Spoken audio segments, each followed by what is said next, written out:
चल रहा है रशिया यूक्रेन वॉर में, उसको 3 एंगल से समझेंगे। What is going on Ukraine, what is happening in Europe.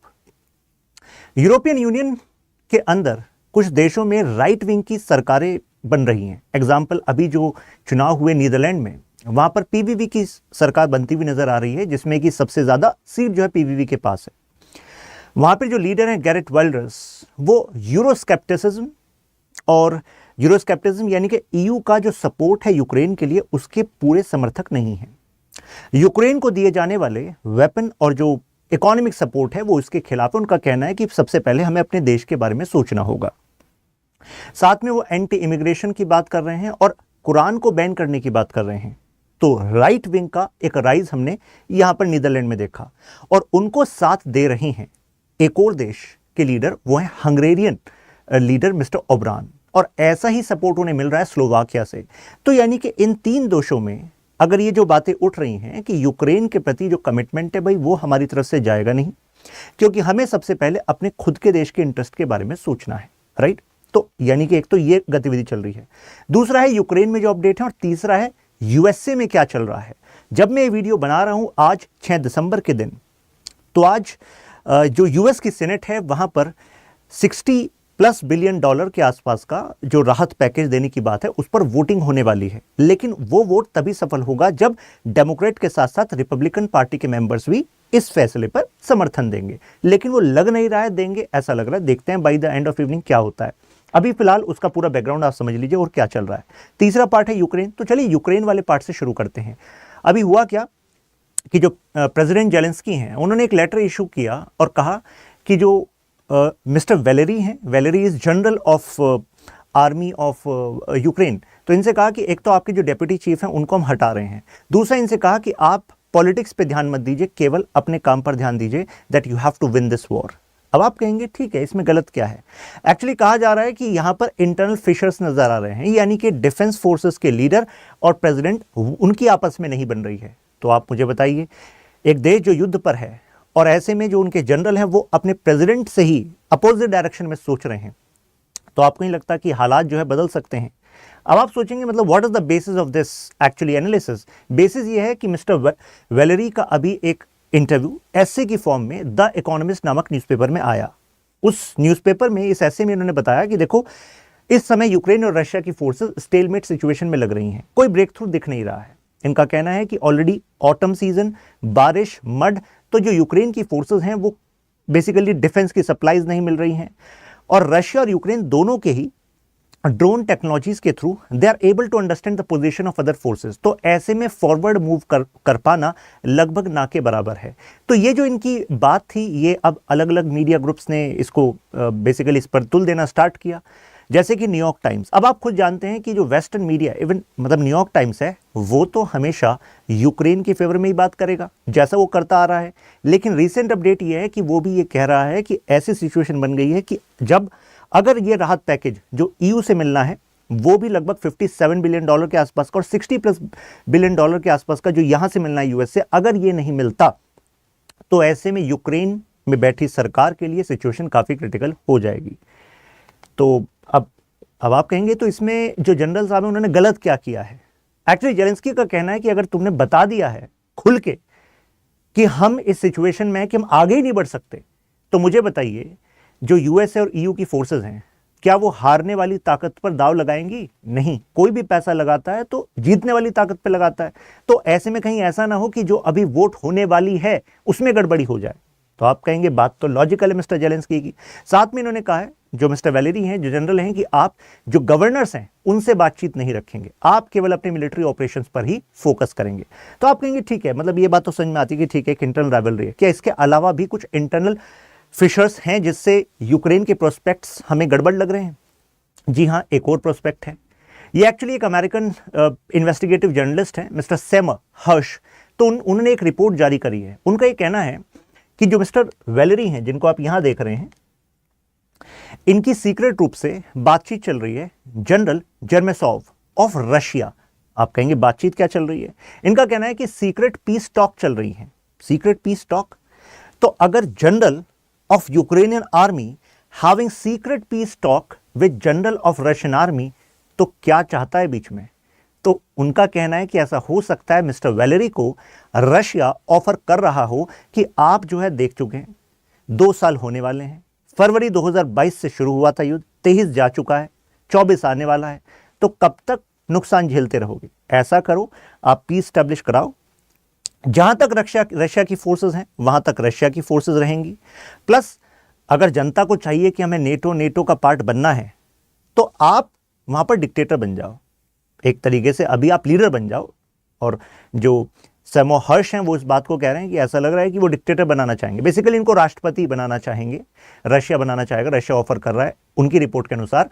और इससे होगा क्या कि अगर जनता कहेगी देखो यार ये तो हम हार गए, हमें मिला ही कि हमने टेरिटरी अपनी लूज कर दी रशिया को, तो ऐसे में रशिया का एक जो पॉइंट है उसमें ये कह रहा है कि जनता को खुश करने के लिए उनको कह दो कि चलो नेटो की मेंबरशिप आपको दिलवाएंगे। तो आप कहोगे सर ऐसा कैसे हो सकता है? How can mister Putin accept a wolf in backyard? NATO is like a wolf for Russia ना, कि यार अपने बैकयार्ड में नेटो की फोर्सेस। तो सेमर हर्ष का कहना है कि इसमें जो एक पॉइंट होगा वो ये होगा कि यूक्रेन नेटो का मेंबर बन जाए, लेकिन नेटो का एक भी बेस यूक्रेन में नहीं होगा, ये एक कंडीशन पर बातें चल रही हैं। तो आपको लगेगा वाकई दिक्कत तो चल रही है। प्लस एक और सर्वे रिपोर्ट का कहना है मिस्टर जेलेंस्की की जो अप्रूवल रेटिंग है वो 65% गिर गई है। तो इससे पता लगा कि all is not good for mister Zelensky. आगे बढ़ते हैं, इतना डिस्कशन तो आपने सुन लिया, ये एंगल तो आपको क्लियर हो गए। ये है मिस्टर सेमो हर्ष जिनकी बात मैं आपको बता रहा था। तो यूक्रेनियन ऐसा लग रहा है कि जिस जेलेंस्की का वही स्टैंड है। जेलेंस्की का कहना है कि भाई हमने तो अपना एक कानून पास किया हुआ है। कानून क्या है? चाहे मिस्टर वैलेरी कुछ भी करते रहें, लेकिन कानून ये कहता है कि यूक्रेन जो है गिव अप नहीं करेगा। तो आप कहेंगे गजब कानून है, गिव अप नहीं करेगा, कब तक नहीं करेगा? तो एक्चुअली आपको नहीं लगता जब ये कानून होगा तभी तो ईयू और यूएसए ये अदर देश खुलकर सपोर्ट करने आएंगे? नहीं तो राहत राशि आपने ले ली, पैसा हथियार आपने ले लिया और कोई मैंडेटरी आपने कंडीशंस नहीं रखी कि भाई हम हार नहीं मानेंगे और हम पीस जो है यूनिलेटरली नहीं करेंगे, आपस में खुद ही नहीं कर लेंगे। जब अगर दूसरों का पैसा लगा हुआ है तो जो भी होगा वो डिस्कशन से होगा, अदर पार्टीज के साथ डिस्कशन से होगा। तो ऐसे में जेलेंस्की ने कहा कि देखो हम गिव अप नहीं करने वाले हैं, हम तो ये करेंगे। अब क्या पीस यहां पर पॉसिबल है? देखिए पीस केवल इस कंडीशन पर पॉसिबल हो सकता है जैसा अभी लग रहा है कि क्रीमिया तो रशिया देगा नहीं, ठीक, और जो डोनास्क रीजन है, लुहांस्क जो रीजन है जिसको हम डोनबास रीजन कहते हैं, तो इस रीजन पर ऑलरेडी उन्होंने कह दिया है कि एक इंडिपेंडेंट रिपब्लिक बन गया है पहले से ही, मतलब before the invasion actually these regions were having strong holds of Russian backed fighters, right. तो लेकिन यूक्रेन का क्या कहना है? यूक्रेन का कहना है कि ये सब कुछ खाली करना पड़ेगा, क्रीमिया भी खाली करना पड़ेगा, ये भी खाली करना पड़ेगा। This is what mister Zelensky is saying. एक और बात आपको बता दूं कि यहां पर खुद US and European leaders they are not happy with military strategy of mister Zelensky. मतलब क्या है? इनका कहना है कि मिस्टर जेलेंस्की ने अपनी फोर्सेस को ज्यादा स्प्रेड कर दिया है on multiple fronts in this area. इससे बेटर ये होता कि वो कंसंट्रेट करके मिलिट्री फोर्सेस को किसी एक एरिया में भेजते और उससे उस पूरे एरिया को विन करना शुरू करते। तो स्प्रेडिंग ये उनकी स्ट्रेटजी ठीक नहीं रही। मिस्टर जेलेंस्की का कहना है कि आपको जो सपोर्ट देना वो देते रहो, मेरा देश है वो मेरे पर छोड़ दो, कैसे मुझे करना है, क्योंकि मुझे ग्राउंड के हालात शायद बेटर पता होंगे, राइट। तो करंट ग्राउंड सिचुएशन ये है कि ये जो मैंने आपको बताया मॉनसून मडी एरिया जहां पर यूक्रेन की फोर्सेस भी स्टक हैं और रशियन फोर्सेस भी स्टक हैं, तो दोनों ही ट्रबलसम सीजन में और ट्रबलसम लैंडस्केप में स्टक हैं। तो कोई यहां पर ब्रेक थ्रू फिलहाल दिख नहीं रहा है। जेलेंस्की जी को जो सफिशिएंट मिलिट्री एड है वो मिल नहीं रही है, ठीक है। और दुनिया का फोकस इस टाइम पर किसकी साइड है? गाजा और यूक्रेन की, गाजा और इजराइल की साइड है, राइट। तो सपोर्ट जो है अब धीरे धीरे कम हो रहा है यहाँ पर, ठीक है। फंड्स और वेपन्स जिसकी जरूरत है वो कम हो रहे हैं। इजराइल गाजा पर फोकस है, जो प्लेज उन्होंने किया था as long as it take हम आपके साथ हैं, ऐसा लग रहा है ये केवल बातें बनी रह गई हैं, अब कुछ हो नहीं रहा है। $61 बिलियन का जो एड पैकेज है आज उस पर वोट होने वाली है 6 दिसंबर 2023 को। इससे पता लगेगा कि क्या होगा। लेकिन अभी जो रिपब्लिकन और डेमोक्रेट हैं उनको साथ में इस पर आना पड़ेगा। लेकिन जो रिपब्लिकन का जो स्टैंड है वो ये है, we should think of US interest first. US ने ऑलरेडी कितनी जगह पर अपने हाथ डाल के they have actually burn their hand, this is not the time. क्योंकि अगर यहाँ पर इतना पैसा सप्लाई करके, हथियार सप्लाई करके, और वो क्रीमिया को, डोनबास रीजन को आज़ाद नहीं करा पाए रशिया से, तो वो एक और स्टैंप हो जाएगा on the decline of hegemony of US. EU भी अब रिलक्टेंट लग रहा है। ईयू के रिलक्टेंस का कारण मैंने बताया कि ईयू के अंदर खुद ईयू स्केप्टिसिज्म है, यानी कि आप थोड़ा ट्रेंड में पीछे जाइए। क्या चल रहा था ब्रेक्जिट में? ब्रिटेन ईयू से क्यों एग्जिट हुआ था? ब्रिटेन ने देखा कि यार 2007-2008 में जब आर्थिक संकट आए, तो अब जो देश जैसे कि जिनको पिग्स नेशंस कहते हैं, Portugal, Ireland, Italy, Spain, Greece, तो इन देशों में राहत पैकेज देने के लिए यूरोपियन यूनियन के सभी देशों को साथ आना पड़ा। भाई जब आप एक परिवार का हिस्सा होते हैं और कोई एक को दिक्कत होती है तो सबको साथ आना पड़ता है, पैसा भी लगाना पड़ता है, तभी तो आप परिवार हैं। तो ईयू वो परिवार है। लेकिन यहाँ पर ब्रिटेन का कहना है कि यार दूसरा सुधर नहीं रहा है, वो खर्चा ही करे जा रहा है, जैसे ग्रीस ऑस्टेरिटी मेजर्स और रिफॉर्म्स नहीं कर रहा है, तो why taxpayers of Britain should pay for that. तो ये जो आइडिया था, इसकी वजह से हमने बोरिस जॉनसन का राइज देखा, ब्रिटेन का ईयू से एग्जिट देखा। अब ऐसा ही ट्रेंड हमें कहाँ कहाँ दिख रहा है, जैसे कि रीसेंट राइज हुआ है जो मैंने आपको बताया, मिस्टर गैरेट का, पीवीवी जो उनकी पार्टी है, ये तो मिस्टर ओब्रान है हंगरी के, तो इनका भी जो आर्गुमेंट है वो पैकेज के अगेंस्ट है, राइट। तो अब यूक्रेन जेलेंस्की तो देख रहे होंगे इनकी तरफ को कि मतलब क्या बात कर रहे हो तुम, ईयू सॉलिडारिटी का क्या हुआ, हम ईयू का पार्ट बनते इसका क्या हुआ। अब इनसे मिलिए, ये है मिस्टर गैरेट जो अभी पीवीवी के लीडर हैं, और ऐसा कहा जा रहा है कि क्योंकि चुनाव में इनकी पार्टी को मैक्सिमम सीट मिली है तो ये भावी प्रधानमंत्री हो सकते हैं। मुद्दा ये है, इनका ये कहना है कि ईयू जो है वो भी जिम्मेदार है यूक्रेन के क्राइसिस को फ्यूल करने के लिए। आप कहेंगे कैसे? मैं थोड़ा इनके बैकग्राउंड का एक एग्जांपल देता हूँ। एक्चुअली इन्होंने ये कहा कि 2014 में जो याकुनोविच यूक्रेनियन प्रेसिडेंट थे, जो कि रशिया की तरफ टिल्ट रखते थे, पुतिन की तरफ टिल्ट रखते थे, जैसे ही वो पावर से गए, और उस समय क्या चल रहा था यूक्रेन में, लोग सड़कों पर थे, लोगों का कहना था कि यार ये जो याकुनोविच हैं ये पुतिन के साथ हैं, यूक्रेन को तो ईयू के साथ अलाइन होना चाहिए, ये बातें चल रही थी।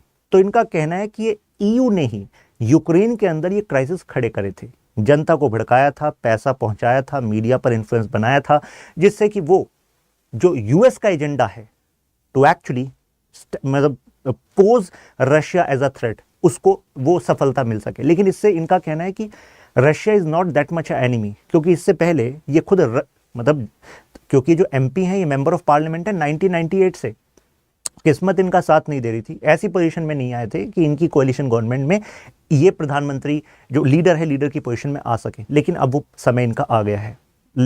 लेकिन इन्होंने इससे पहले रशियन पार्लियामेंट पे जाके और वहाँ पर फोटो ऑप करवा रहे थे, उस समय उसके बाद इन्होंने जो इंटरव्यू दिया था उसमें इन्होंने जो है प्रो रशिया सेंटिमेंट को शो किया था। So means things are changing there, Geert Wilders. लेकिन बात यह है कि जो नीदरलैंड की पॉलिटिक्स है, जो उनकी पॉलिटी है, तो वहाँ पर कोलिशन गवर्नमेंट बनेगी, गठबंधन की सरकार बनेगी। तो गठबंधन में जो दूसरी पार्टी है उसकी पॉलिसी क्या है, उसके हिसाब से भी गैरेट वाइल्डर्स को मोल्ड होना पड़ सकता है। बट ये तो हमें शो हो रहा है कि भाई इनका क्या रुख है, राइट। तो he is not at all in support of providing Ukraine the essential these weapons and जो मॉनेटरी सप्लाई है उसके फेवर में नहीं है। तो कंक्लूजन हमें ये समझ में आता है कि जो प्रेसिडेंट जेलेंस्की हैं, अभी उनकी अप्रूवल रेटिंग जो डाउन है, उन्हें उस पर कुछ काम करना पड़ेगा, और कुछ बीच का रास्ता निकालने पर they need to think around finding a middle path. They can not to the line of US और ईयू, राइट।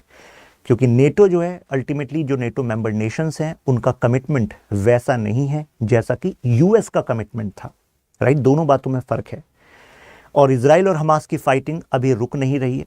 ट्रूस हुआ लेकिन फिर वो ट्रूस ब्रेक हो गया। तो इससे भी जेलेंस्की को सोचना चाहिए कि इंटरनेशनल पॉलिटिक्स जो है वो इम्पैक्ट करेगी alignment of partners which Ukraine was having previously. तो मिडिल ईस्ट भी काफ़ी कुछ तय कर रहा है, राइट। तो रही बात अपने जनरल की, तो जो फोर्सेस का सेंटिमेंट है उसको भी साथ लेकर चलना पड़ेगा, वही एक लीडर होता है। लेकिन हाँ, ये बात सही है, मतलब बीइंग अ प्रेसिडेंट, कि अगर उनका कोई मिलिट्री लीडर उनको बाईपास कर रहा है, इंटरव्यू दे रहा है और कह रहा है कि भाई अब कोई रास्ता निकल नहीं रहा, और उसकी वजह से जो राहत पैकेज यूक्रेन को मिलने वाला था वो दिक्कत में आ रहा है, तो ऐसे में जो जेलेंस्की का स्टैंड है वो तो ठीक लग रहा है, पॉलिटिकली करेक्ट है अपने हिसाब से। Now rise of right in Europe, tussle in Middle East is denting the broad alignment in international politics। यही तो एग्जैक्टली हो रहा है अभी, राइट। इसी पर तो हमने डिस्कस किया है। तो आई थिंक आपको यहाँ पर क्लैरिटी मिली होगी। फिर मिलते हैं नेक्स्ट वीडियो में।